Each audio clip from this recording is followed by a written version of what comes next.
So on to the main event.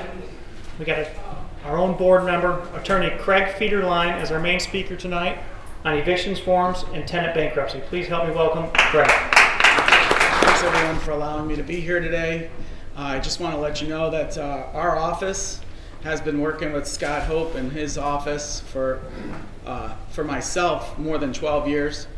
We consider ourselves good friends with him and his firm, and he does an excellent job.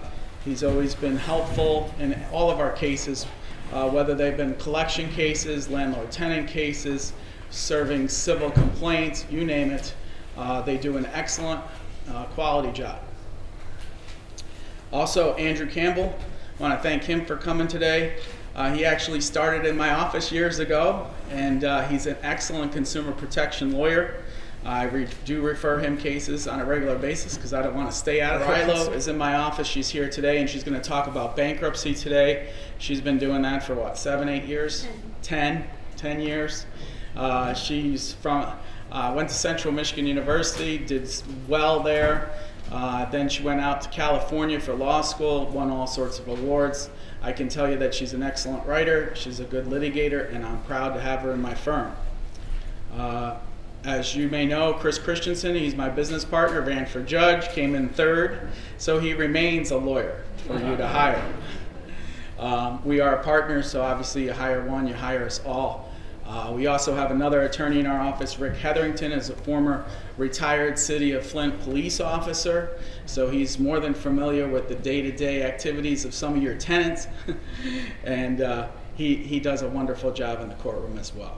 But today I was asked to come here and talk a little bit about the forms of landlord-tenant, which I think are I don't think they're complicated. I think they're constantly trying to make these forms easier to fill out. But we all know, with respect to courtroom number 1 and practicing in Flint, that you better have your I's dotted and your T's crossed.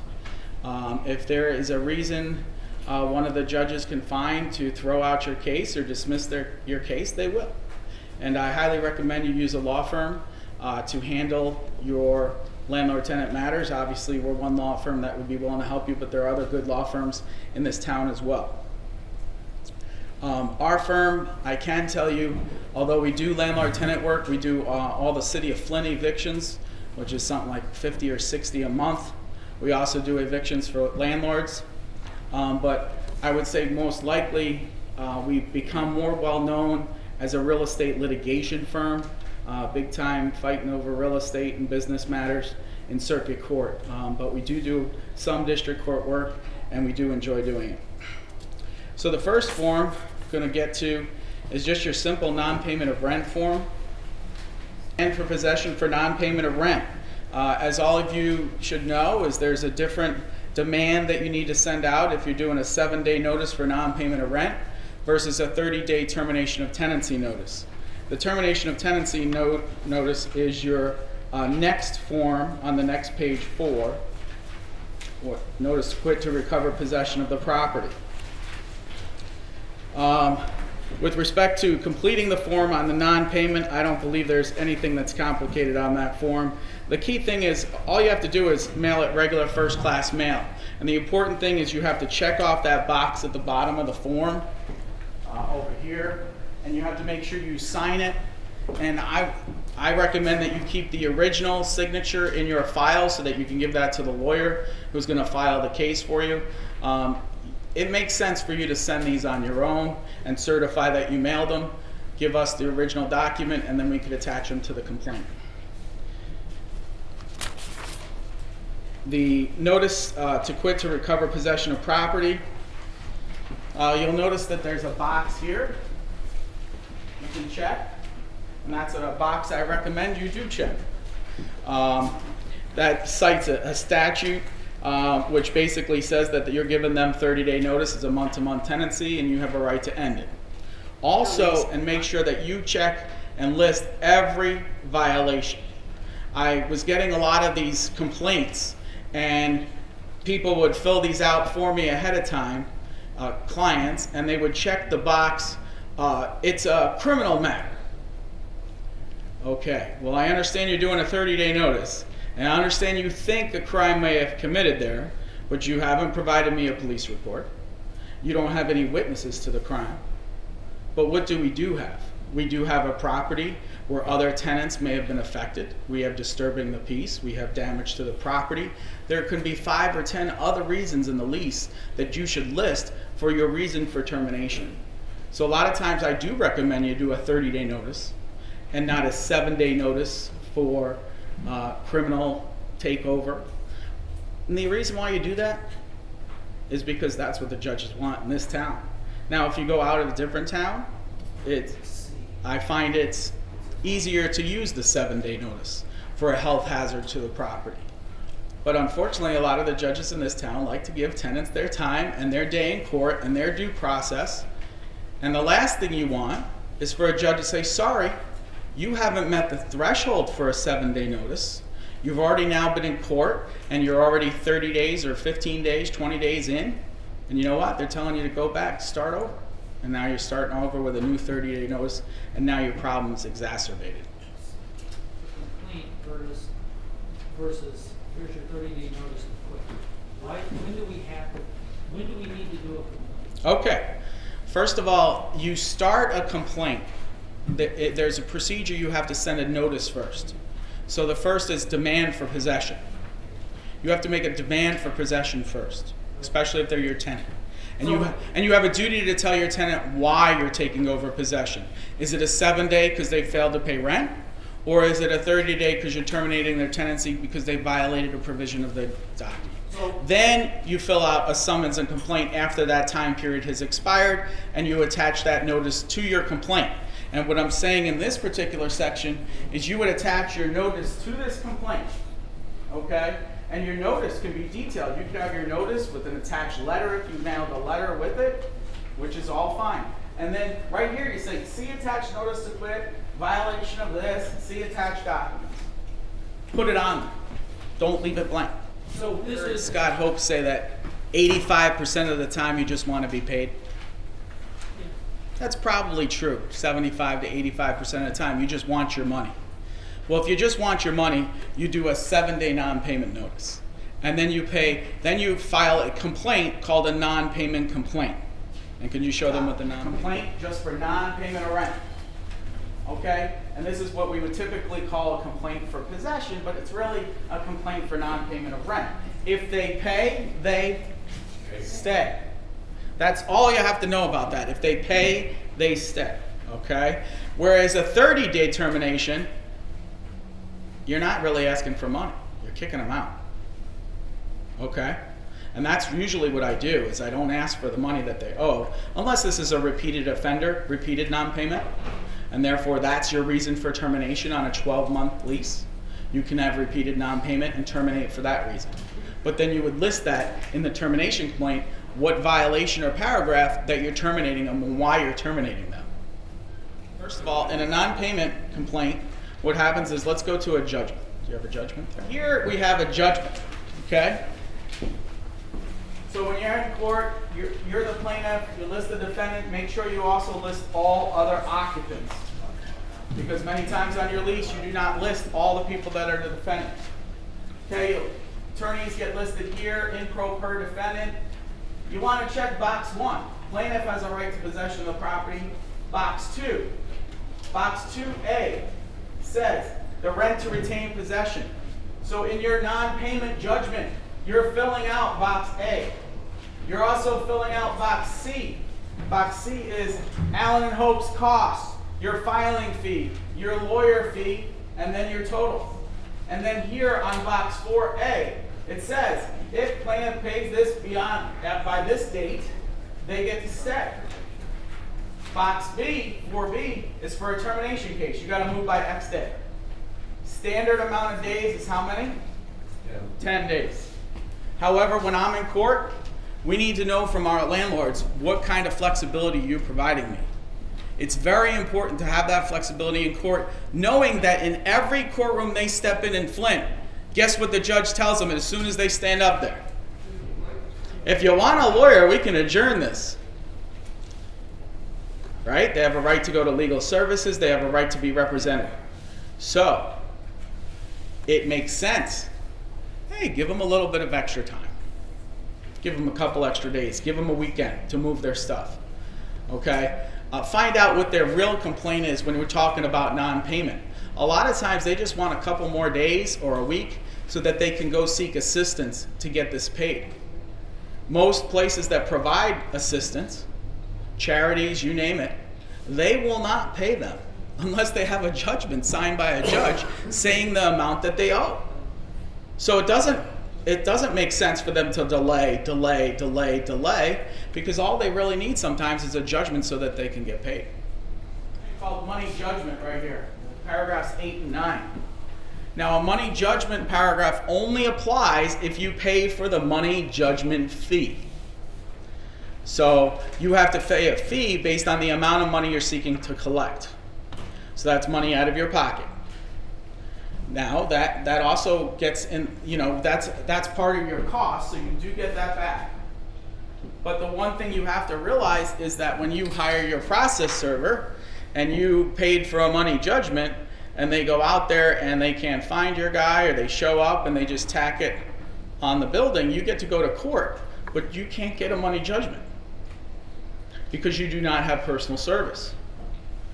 So what happens to a lot of landlords is they're like, oh, okay, I guess we adjourn this and come back a couple more weeks.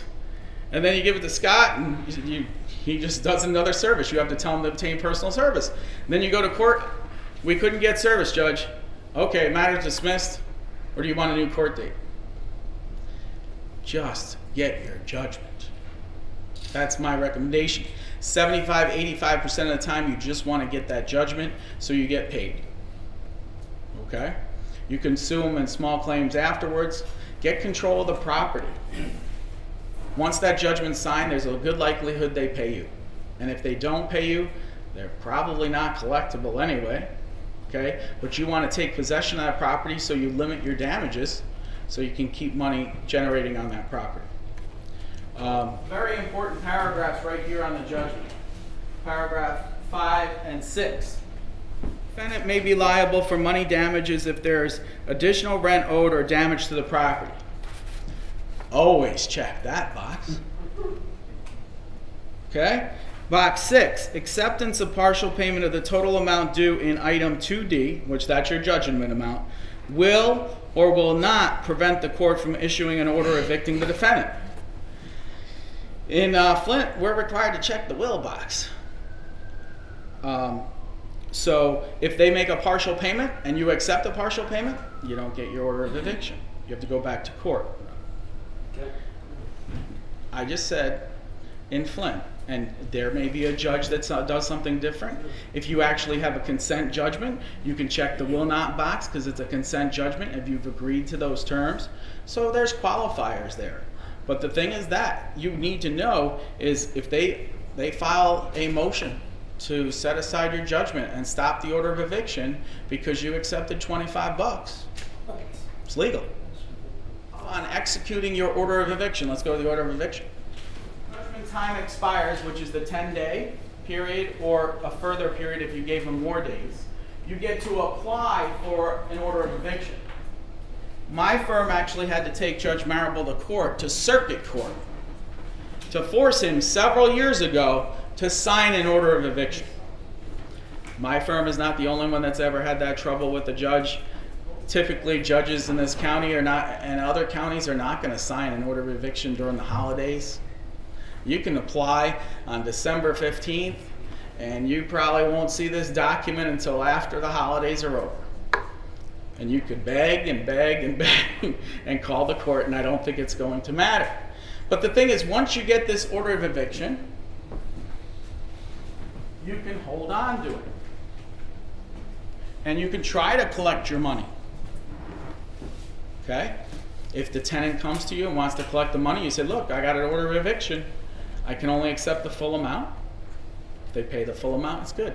Look, see, I got the guy checking the book in the back already. He's your consumer protection lawyer, okay? He's going to make sure that you're doing your job and that you're following the law. So what is the law?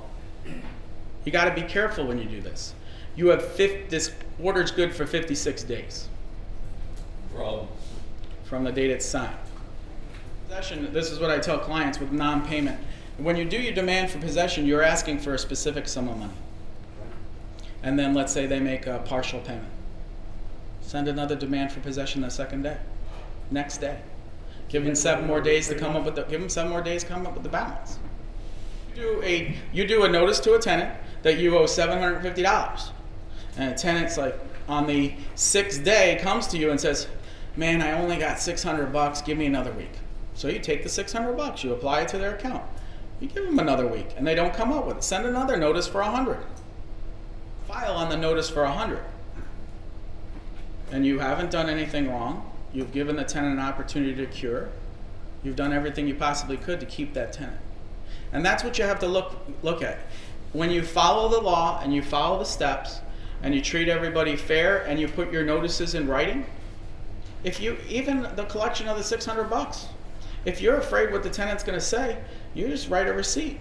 You got till next week to pay the $100. Pay him a receipt that says that. 7 days come and go. How long do you have? You do another 7-day notice, and then you go back to court after the 7 days. So it's just common sense. We just want to do what's right, okay? We don't want the judge to be confused. You don't want the tenant to be confused. You just want to make sure your forms are accurate. So putting in that. This county says no late fees, and the lawyers get in charge if late fees are on there, on occasion. Okay. So if you do a consent judgment, that's different. People have agreed to the amount due and owing, but there are several judges in this county that don't want late fees. So they don't allow late fees in those totals? A lot of times they will not allow late fees in the totals. That's If correct. I put it in there, will they just back it out, or are they going to throw it out? Well, if you put it in there, they'll back it out. Okay. That's especially if you put it on the record and you swear that this has occurred and this is the late fee and you break it down by month. The worst thing you could do is, let's say the person's 2 months late and the amount of the rent is $500 a month. Well, we all can add that's $1,000. Well, and if you're seeking $1,200, because $100 late each time, the judge is going to pick up on that really quick. Okay. Now, this applies only to the local rules of this county. I think late fees are proper. Okay. I think all the rules allow for late fees. I think they allow for attorney fees, but we have local rules that we have to follow on the judgment. Okay. I'll tell you one thing. I've been practicing for 22 years, a lot of real estate work, some bankruptcy work, not a lot, but enough to be dangerous. I do enough 7s and 13s to be dangerous, and I've represented a bunch of creditors as well. But the reality is, she is a bankruptcy practitioner. I believe you're a bankruptcy practitioner, and that they're in the bankruptcy court every day. And the bankruptcy court has its own little club. Okay, just like we have our landlord-tenant club and our real estate club, we have a bankruptcy club of lawyers. Okay, but the one thing you need to know as a landlord, come on up. The one thing you need to know as a landlord is that the key is don't do anything. Stop. If there's a bankruptcy, stop. And now this is Rachel, and I'll let her proceed. Hi. What to do if your tenant files bankruptcy? Bankruptcy is a very scary area. If you move forward when you're not supposed to, you can really be sanctioned by the court, and it can end up costing you a lot of money. So it's really important that you pay attention to bankruptcies if you get a notice that your tenant's filed. Do you want to scroll? Next one. Yep. So the first thing you're gonna get is the bankruptcy notice, and this comes directly from the court when somebody files bankruptcy. It'll list the debtor's name, address, their attorney's name, and contact information, and any hearing dates and deadlines that apply to the case. This will tell you that you're not allowed to do anything to collect a debt or to commence or continue any kind of eviction actions against the debtor. So as soon as the bankruptcy file is filed, you cannot go forward on anything at all, ever. It's called the automatic stay that applies to the bankruptcy. It happens automatically. It takes effect immediately, even if you don't know about it. So this is generally the first thing that you'd receive in the bankruptcy is the bankruptcy notice. Sometime after the bankruptcy is filed, it has to be undone. So let's say you go to court, you don't know a bankruptcy has been filed, so you have no knowledge of it. The automatic stay is still going to apply. If you've filed the complaint, you're going to have to dismiss it. Otherwise, you're going to continue to violate the automatic stay. So you just have to undo anything that's been done after the bankruptcy was filed. Bankruptcy is a very scary arena for people to just start doing things they may think are appropriate, like a demand for possession. Even if it's not money, it still may affect the debtor's legal or beneficial rights to property. So, even if you think it's not collecting a debt per se, it still may be something where you're violating their rights as far as interest in property. You get this bankruptcy notice, but sometimes you don't get a bankruptcy notice because maybe the debtor doesn't list you as a creditor in their bankruptcy, and that happens a lot. So just pay attention before you go to file an eviction action to see if the debtor has filed bankruptcy. It may be important to you to do that. Evicting somebody from their home in bankruptcy is going to subject you to significant sanctions because they're losing their house. So it may be wise to get some kind of database or skip tracer, or hire somebody to look into that before you file an eviction action. A lot of times the bankruptcy debtor may not tell you they filed bankruptcy, or you may not get this notice, but they tell you they filed bankruptcy. That has the same effect as receiving this notice. You're still put on notice that they filed a bankruptcy. So it's your job to verify that the bankruptcy was filed or not. If you continue with an action, even if you haven't gotten this, you've still been given actual notice of the bankruptcy by the debtor. So it's important that you pay attention to bankruptcy actions, regardless of who tells you about it. Go ahead to the next slide.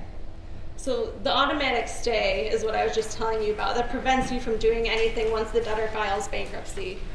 There are exceptions to this. It's a very, very minute exception, and that's when you already obtained the judgment for possession of property.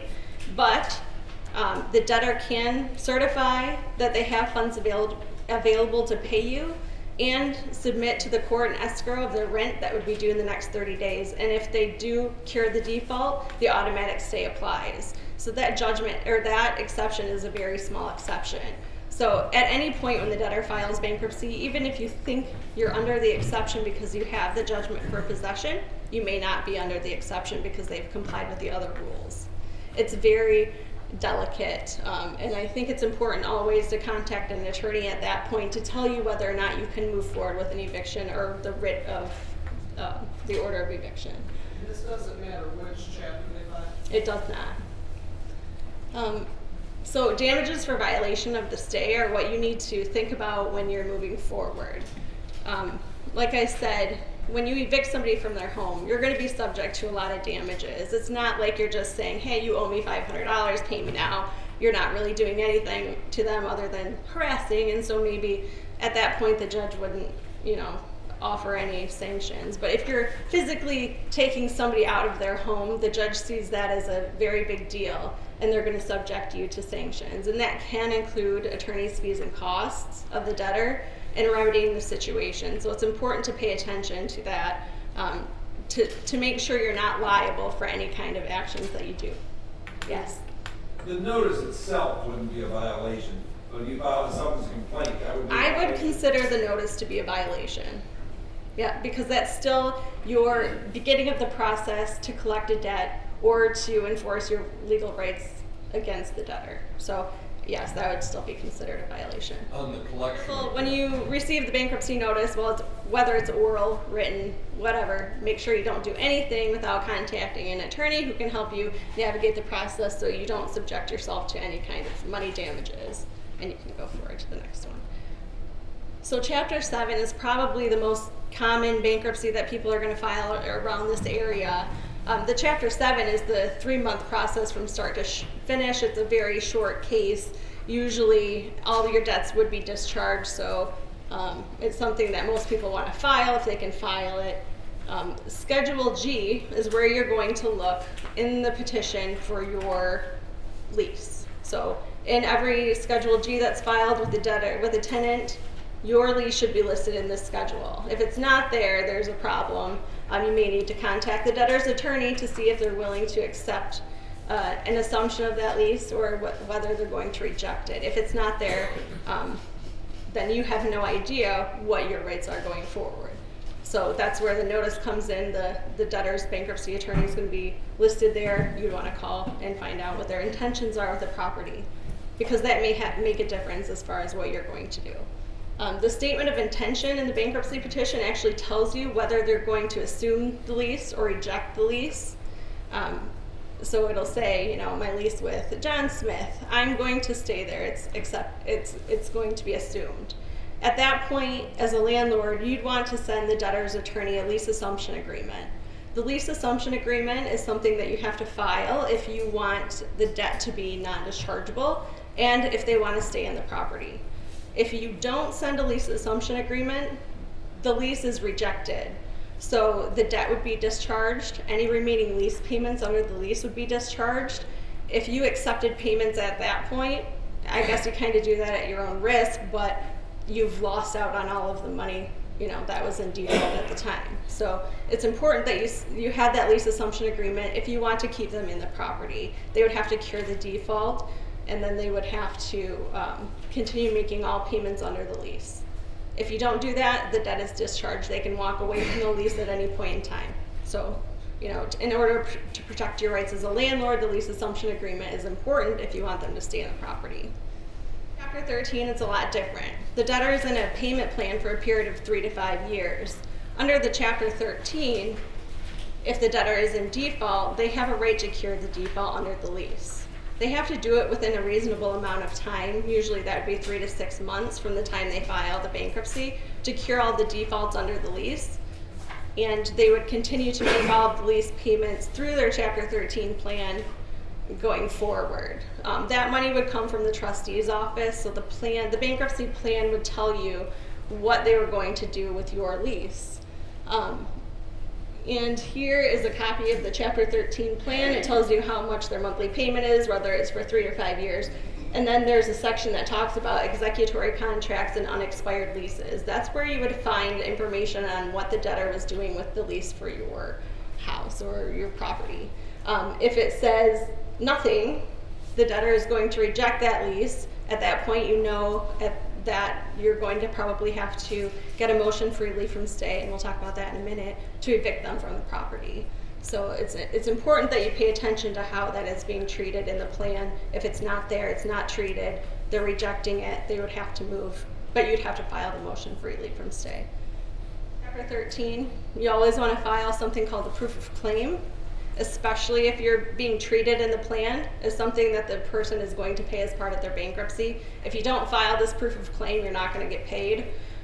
So it's very important that you do file this. It's important that you file the proof of claim even if they're rejecting the lease, because a lot of times the debtor is in a plan where they're paying money back to creditors and you want a piece of that pie. You're not going to get a piece of that pie unless you file the proof of claim. So it's important that you get one of these filed in a Chapter 13. There's a deadline for it. It's very short. It's 70 days after the bankruptcy is filed. So hiring an attorney right away to help you with this is important. The debtor can object to your proof of claim. It's important that you attach all the relevant documents and things like that to it. So probably not something I would recommend trying to do yourself. Relief from the automatic stay. You're not in, you're not stayed completely during a bankruptcy if you get relief from the court. So what you have to do is file something called a motion for relief from the automatic stay. It does have a filing fee of $181 just to file the motion. There's a 24 response day period where the debtor can say, no, you can't evict me because of X, Y, and Z reasons. If they don't respond, you automatically get your order at that point and you could proceed with an eviction action. If they do respond, you have the hearing, and the order from the court will tell you what you're allowed to do. You generally have to give 14 days after an order if you have a hearing to proceed with an eviction. So you have the 24-day response period. The court will set a hearing. Generally, it's within 2 weeks. Then after that order is entered, you have to wait another 14 days before you can start eviction action. So the process does take a long time. In a Chapter 7 bankruptcy, it doesn't make a lot of sense a lot of times to file the motion for relief from stay, knowing the cost and the time involved, just because the Chapter 7 bankruptcy is so short. It's only 3 months from start to finish. And we're talking about, almost 2 months right there between the response time and the hearing date and the time that you're allowed to evict the tenant. So a lot of times in chapter 7, the motion for relief from stay doesn't really make too much sense to do. You want to wait until the discharge occurs, and then the stay is automatically lifted at that point. So I think in a chapter 7, it doesn't make too much sense. In a chapter 13, however, because the debtor's in it for 3 to 5 years, that's where the motion's going to become more important. If they have assumed the lease in the bankruptcy and they're supposed to be making payments toward the lease and they don't, you're going to want to immediately file the motion for relief from stay so that you can proceed with an eviction. You know, it's important that you do that. If they reject the lease, the sooner you can file that motion, the sooner you can start eviction. So it's something that's a powerful tool. It does cost a lot of money. In a chapter 7 it doesn't make sense. In a chapter 13 it absolutely does make sense. So definitely something that you would need to do before proceeding with an eviction in bankruptcy. I mean, there are so many different factual scenarios that exist, okay? The key is you want advice from your lawyer, okay? And then you get to proceed the way you legally want to proceed after you get proper advice from a lawyer. And we do provide a free consultation, and we also do collection work as well, all right? Thank you very much for your time.